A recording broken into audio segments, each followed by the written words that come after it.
皆様こんにちは、新行寺きめいです。夏至に入りましたけれども、お健やかにお過ごしていらっしゃいますでしょうか。今回は長年ずっと自分の中で温めてきたことだったんですけれども、ようやく障壁画を描いてみました。拙いものなんですけれども、どうぞ今回も最後までよろしくお願いいたします。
Never ending dust,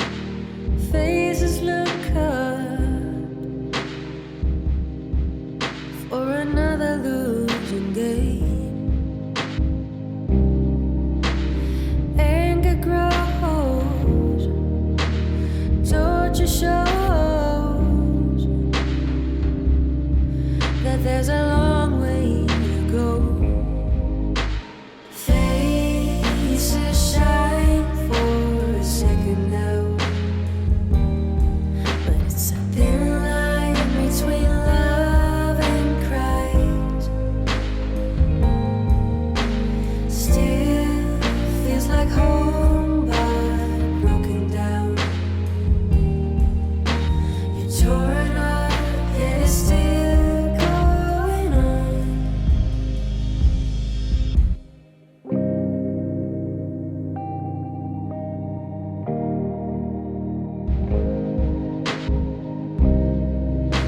The pride you once had,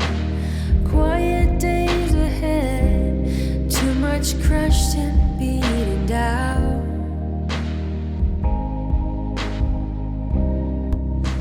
It's always there, it's not a matter of time. 日本画が入るんではないかなと思ってずっと自分の中で温めてきたんですけれども、でもなかなか描いてしまうと、一生に一度のことではないにしても、なかなかじゃあもう気に入らないから別のものに変えようとか、飽きたから変えようと言ってもなかなかできることではありませんので、どんな図柄にしようか、図案にしようか、本当に長いこと考えてきたんですね。そしてとうとうちょっとお玄関ですので、ちょっと本当に狭い玄関でお恥ずかしいんですけれども、お見せするのが、お玄関ですので、あまりなんでしょう、鮮やかな花々を描くのもなんですし、真っ白を基調にして、あとはやはりグリーンですよね。緑だったらばいいのではないかなと思って、そしてとうとう藤の花を描いてみたんですね。こちらは靴が入っている靴箱ですけれども、こちらには竹を描きました。こちらのまず竹から描いていったんですけれども、こちらはなんですね、油絵の具で描いたんですね。日本画前々から本当に憧れているんですけれども、試したことがなくて、三河ですとか岩絵の具ですとか、そうしたものを使ったことがなくて、自分のできる範囲の中で行ってみようと思いまして、手持ちの油絵の具を引っ張り出しまして描きました。こちらはそうなんですね。それと少し同じように藤も油絵の具で描いていたんですけれども、アクリル絵の具が少しあったものですから、もしかしたらアクリル絵の具の方が簡単なのかもしれない、描きやすいのかもしれないなと思いまして、アクリル絵の具で後のところはずっと描いていったんですけれども、油絵というのは本当に私子供の頃から憧れて、油絵を描きたいなっていうのはもう本当に私の夢だったんですね。そしてその夢を果たすのには、この私の育ったこの地域で油絵を教えてくれるようなところを、探すこともできなかったものですから、都立高校でその油絵を教えてくれる美術の時間って言いますか、芸術の時間があって、音楽か書道か美術を選ぶんですね。この3つの芸術の中から選ぶ選択ができる学校を選んだんです。そしてそこで念願かなって油絵というものに初めて接することができたのが17歳の時の16歳17歳の時のことでした。その時は最初は模写をすることを教えていただいたんですけれども、模写の仕方ですね。模写をする時に自分の好きな絵を画集の中から1枚を選んで、そしてその1枚の絵を模写していくわけなんですけども、それと同時にその画家の生涯をレポートで提出するという課題が出されたんです。それで私はもう迷いに迷って、皆さんが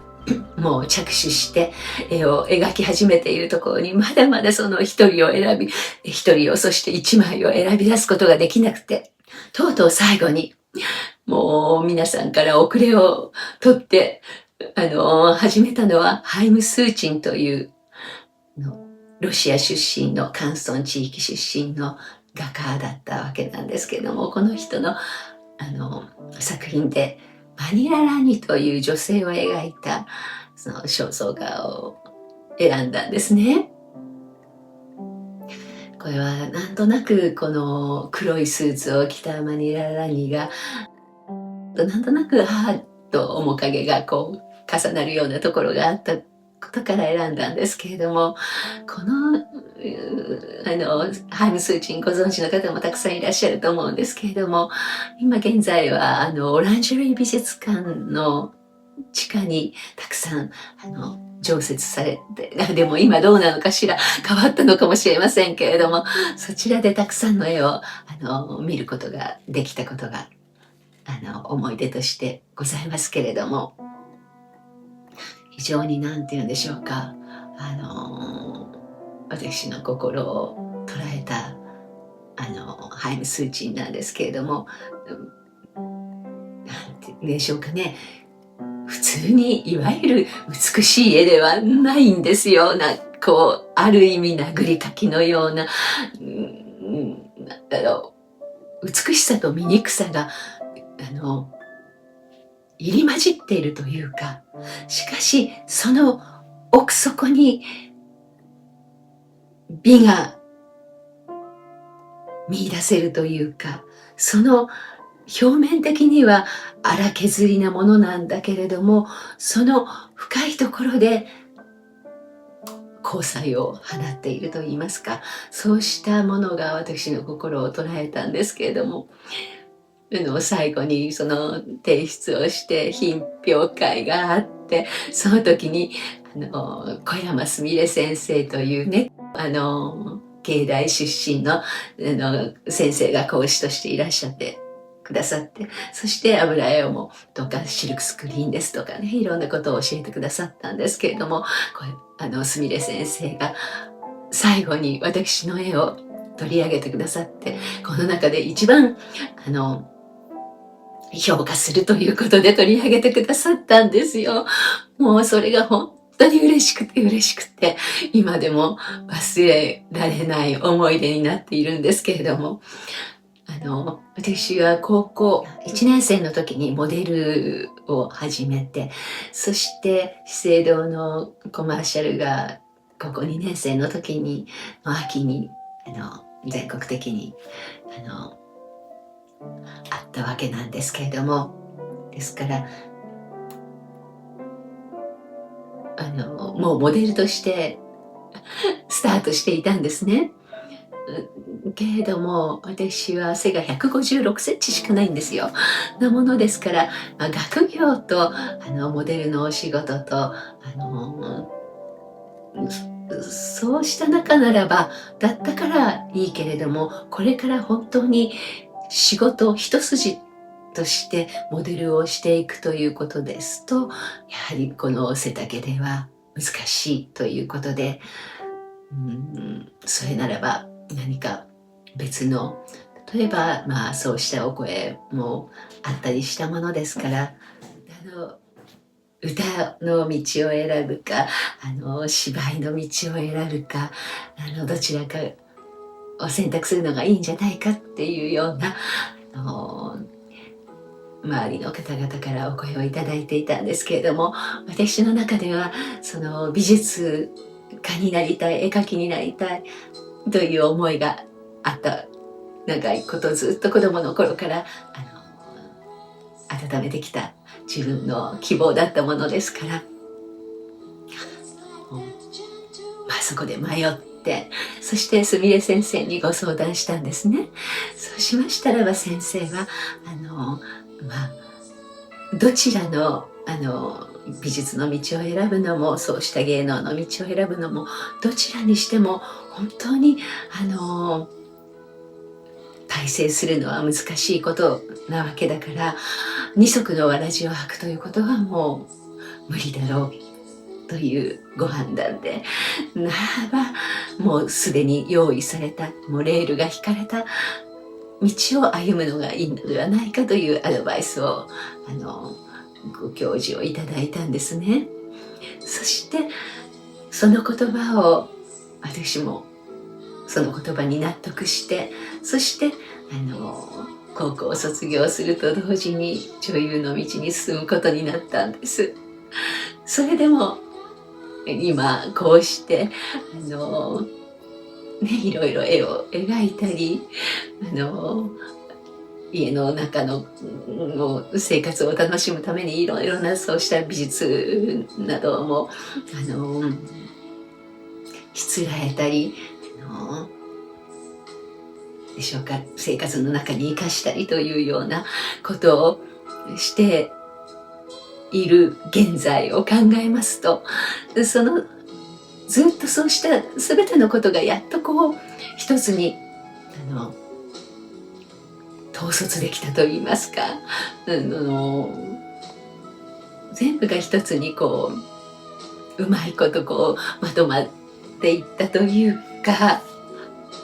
自分が本当にやはりやりたいことというのは一長一短でできることではございませんし、長い長い時間の自分の人生の中でそうしたやはり美術を愛好する道をそれが自分のアイデンティティになっているわけです。女優といたしましても、その一枚の画布の中に描く動く被写体という被写体として、その一枚のこの絵の中に動く絵画の中の私は一部であるというような、そういう気持ちで取り組んでいたんですね。今回はこの障壁画ということで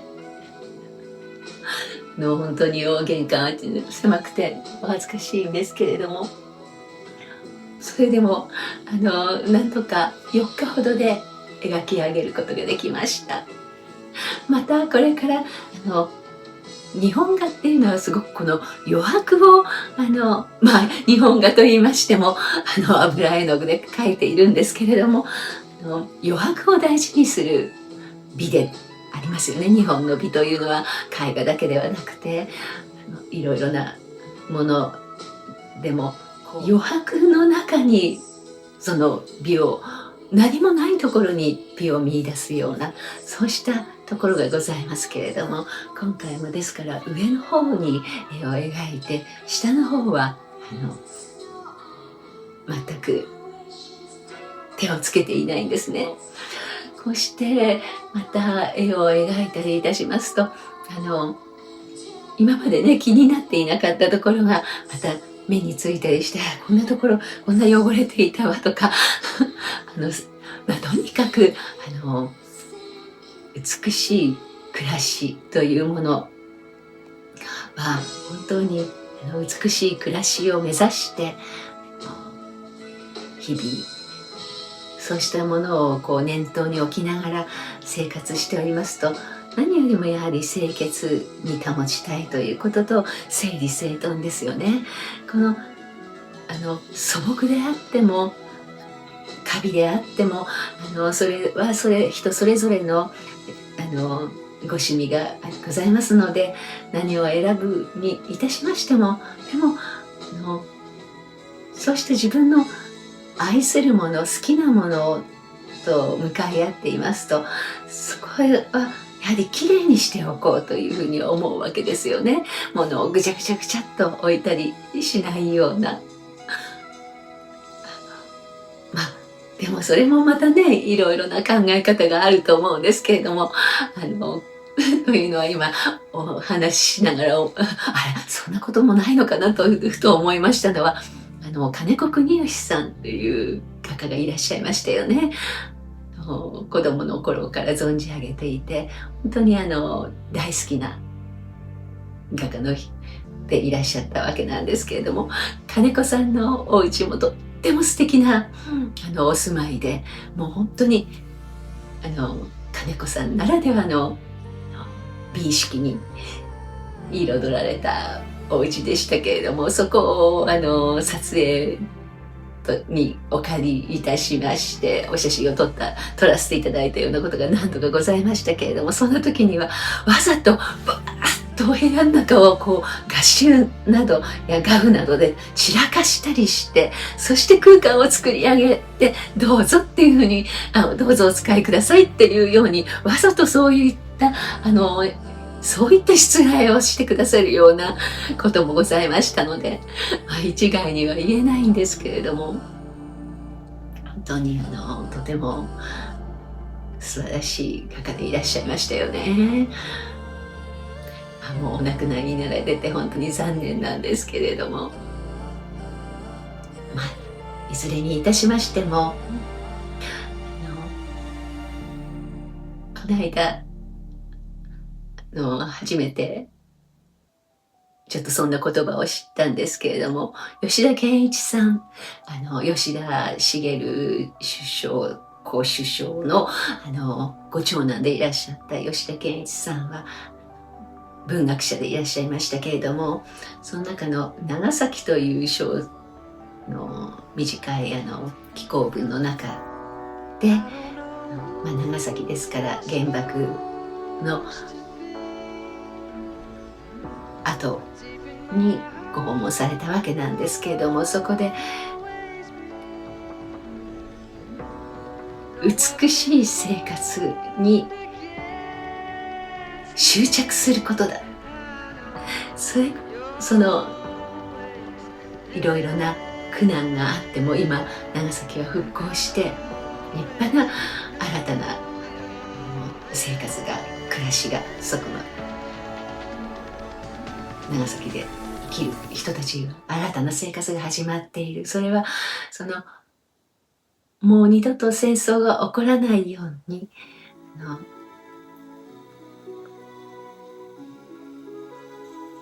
そうできる私たちに唯一のことといえば、美しい暮らし、美しい生活をすること、そしてそれにとことん執着していくことだという、も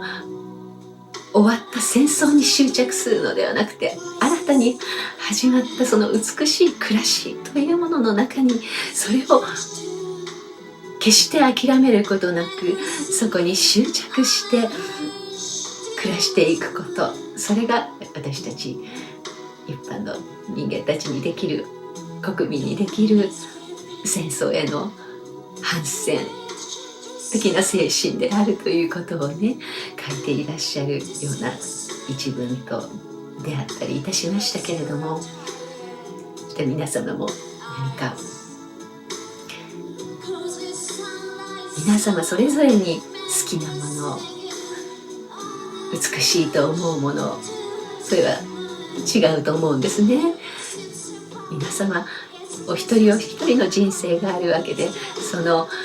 人生というのは二つとない、皆様お一人お一人その方にしかない人生を歩まれてきたわけですから、その中で美しいと認めたもの、それはさまざまな形があると思うんですけれども、しかしいずれにいたしましても、それが自分の真理であって、そしてまた良きこと、善ですよね。というところにその美というものがあるわけですけれども、そのですからこの飾り立てる美もあれば、特に日本などではこのいつも申しません、このわびさびのような精神、素朴な中に、自然の中に美を見出す精神性、これは他の国民にはなかなか見られない素晴らしい日本人の特性ですけれども、この美というものを生活のこの中心に据えて